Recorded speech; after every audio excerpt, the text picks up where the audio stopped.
In the specialized institution for girls, the Vestalis Academy, with surveillance cameras and gloomy corridors, the 10th level residents, Vivian and Sophia, dreamily contemplate how their lives will change when they join families. Friends change into nightshirts in the windowless bedroom and, upon the signal, join others to wash up together. The girls line up at the sink, in front of which a camera is installed instead of a mirror. They take turns performing the mandatory ritual under the strict supervision of an observer. Sophia, clumsy due to poor eyesight, drops her wash cup, and loyal friend Vivian rushes to her aid. Because of this, the girl misses her turn. She desperately tries to rectify the situation, but the red signal and the alarm siren announce an irreversible situation.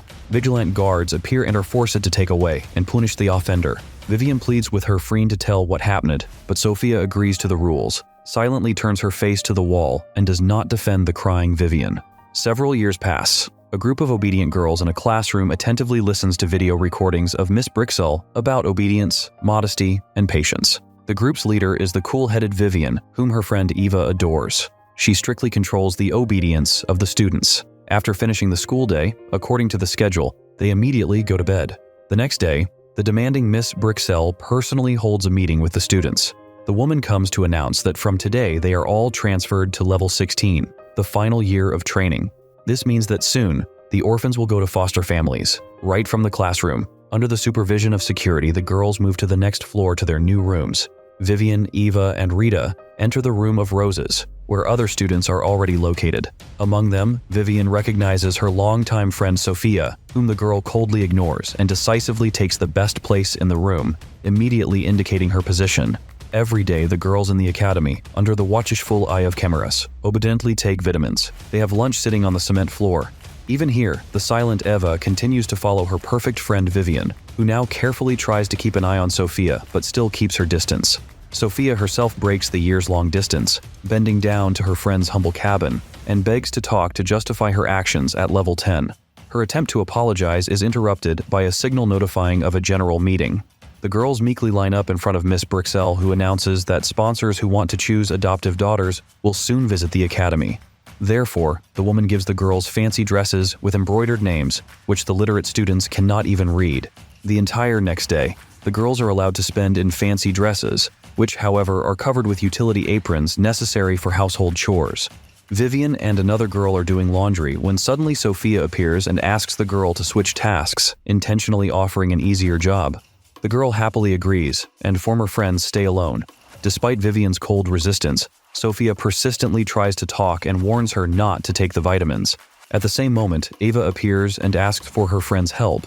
Vivian reacts sharply, suspecting her of spying. Contemplating what Sophia said, the best student of the academy, always unquestionably following the rules, doesn't swallow the next capsule and secretly flushes it down the toilet. As a result, after the curfew, the girl doesn't instantly fall asleep with the other Steel students. Sophia also doesn't sleep and tells her friend the secret of the Vestalis Academy. The vitamins induce a deep sleep. Shocked Vivian, the friend also warns that if someone appears in the bedroom, they should pretend to be asleep. The girls immediately have to use this advice as Miss Brixell appears accompanied by guards, pointing to two girls taken away by men. One of them turns out to be Vivian. She opens her eyes on a couch in an unfamiliar room where Aaliyah lies unconscious nearby. Hearing a sound behind the door, Viv pretends to be asleep again. Miss Brixell enters the room with an elderly couple of sponsors. While the man greedily examines the young, well-groomed faces, the elderly lady nervously studies her reflection in the mirror, doubting the correctness of the decision. A conflict flares up between the spouses, but the lady ultimately decides, and the choice falls on Aaliyah. Miss Brixell takes the man away to finalize the deal. The guard returns Vivian to bed, and immediately, under the strict supervision of the head, seizes the next student, Rita, who caught the eye of another sponsor. Shocked by the horrible discovery that the girls are not adopted but bought, Vivian struggles to comprehend what is happening. Meanwhile, Sophia, noticing that Miss Brixell has left the bedroom door unlocked for the first time in many years, begs her friend to escape. However, Vivian, like other students, blindly believes that the air outside is poisoned and it is impossible to breathe there. Sophia fails to persuade her, and soon footsteps echo in the corridor again, signaling Miss Brixell's return. She briskly continues her trade, and this time the guard takes Sophia away. However, he soon brings her back to the bedroom and closes the door behind him. The next day, the remaining girls are sent to Dr. William Miro, and Vivian recognizes the voice that accompanied her from the dynamics of the video camera for many years. This immediately forms sympathy and trust in the man she sees for the first time. The doctor examines her and informs about the need for a vaccination due to an outbreak of fever, and the girls have to obediently expose their arms to receive the injection. Vivian and Sophia continue not to sleep and communicate after lights out. The girl learns from her friend, who hasn't taken the sleep vitamins for several years, that the daily routine in the 4 different rooms is different. Therefore, they never meet. While they are supposed to go to sleep, girls from another room are just waking up. They attend classes, work, take vitamins, and then go to sleep. Then the next group follows the same pattern. Each group stays awake for only 5 hours, but there is also a dark hour that repeats 4 times, during which everyone sleeps. The friends believe that they can escape during this time and remain unnoticed. The main difficulty is to open the door, for which a shiny card used by Miss Brixel and the guards is required. Sophia, who has kept this secret for many years, urges her friend to tell the other girls about it. Vivian firmly refuses, thinking that escape could lead to failure, and then the cruel punishment she experienced many years ago will be repeated. Vivian considers stealing the shiny card from the doctor when she saw him as a kind and attentive man. The girl appears at the doctor's office after his working day, under the pretext of a personal conversation. She carefully watches the card in his hands when the man first opens and then closes the door. However, Vivian does not see the suspicion in the doctor's gaze as he escorts her. Soon, after the doctor's vaccination, some girls start suffering from a fever. Others, including Sophia and Vivian, develop a red rash on their forearms. Despite this, the girl still refuses to accept her friend's offer to tell the other girls the truth about the Vestalis Academy. Vivian is convinced that the conditioned girls of Miss Brixel won't believe them. In response, Sophia tells her friend another secret she had previously kept. To Vivian's horror, it turns out that sometimes, during the dark hour, a guard comes into the room and harasses the sleeping girls. Knowing much more about the horrors of the academy, Sophia continues to contemplate an escape plan. She finds her friend in the utility room and suggests taking the shiny card from the guard when he rushes into their bedroom again at night. Vivian bitterly rejects this option. Vivian's sudden raised voice during the conversation attracts the attention of Eva and her friends. Taking advantage of the opportunity, they rush to report it by phone. Considering it inappropriate behavior, Miss Brixel instantly announces a general meeting. She grabs Vivian from the ranks of standing girls and takes her away. However, instead of physical punishment, she puts the girl in a cage and informs her that she can release her in the morning if she shows obedience. Otherwise, this cage will be the last thing Vivian sees in her life. Left without a partner and with a risky plan, Sophia prepares a rope from the bed linen to attack the guard. While waiting, the girls justify themselves, and soon the door to the room opens, revealing a guard who immediately sits on the bed of the next victim. The girl boldly attacks him from behind, grabbing his throat. She manages to knock the man down, after which Sophia immediately escapes into the corridor. However, the brute pursues her and catches the fugitive in the laundry room. The girl succeeds in grabbing an iron and knocking out the pursuer with a blow to the head.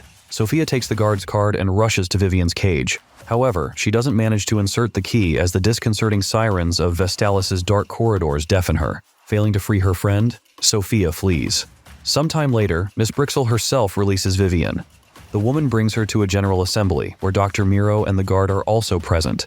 The doctor takes the floor and declares that Sophia betrayed the school. However, all the students will bear the consequences, and they will be punished one by one until the stolen card is returned. The first victim of physical torment becomes Rita. Learning about the students' adventures, Miss Brixel decides to personally control the intake of sleep vitamins. She administers the capsules to the girls herself, paying special attention to Vivian. At night, the girls have to desperately fight sleep. Vivian begins searching her friend's bed and finds the card in a hiding place, but the key doesn't work from the inside of the bedroom. The girls come up with the idea of unscrewing the bolts on the door hinges with the corner of the card, which easily turns with a little effort. And eventually, Vivian manages to open the doors. In a semi-conscious state, she moves through the corridor towards the light in Dr. Miro's office, but finds Miss Brixel there, attempting to attack her with a sleep-inducing injection. Viv manages to outsmart the woman and knocks her down with a blow from a desk lamp. Afterward, she ruthlessly injects her with a tranquilizer and takes the key. The girl easily bypasses all the doors and goes to the lower level where they keep all the punished. She is among the prisoners, including Sophia, whose hands are tightly bound with a plastic tie. To cut it, the friends enter the adjacent room, finding sharp medical instruments. Looking around the room, the girls see polyethylene bags, and on one of them, they manage to read the name Rita.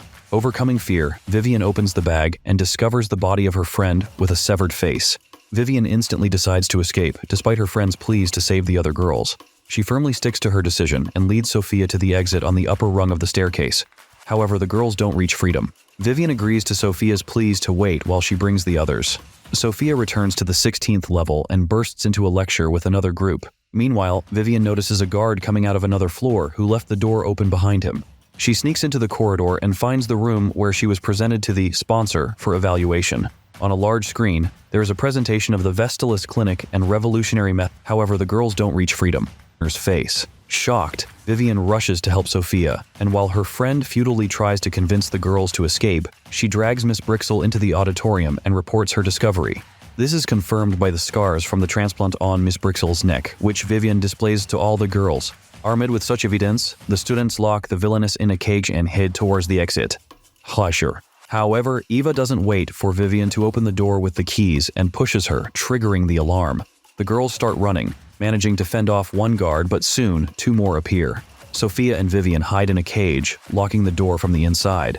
Soon, Dr. Miro also appears, continuing to play the role of the good guy. However, the girl declares that she knows everything and, in front of the villain, with a hidden scalpel from the operating room, cuts her own face. As a result, he won't be able to use it anymore. The guards take Dr. Miro away, who betrayed his investor, and a moment later, the girls hear deafening gunshots from around the corner. The friends spend the night in the cage, and in the morning, the police come to their aid. They emerge from their hiding place, seeing the sunlight and rain for the first time in their lives.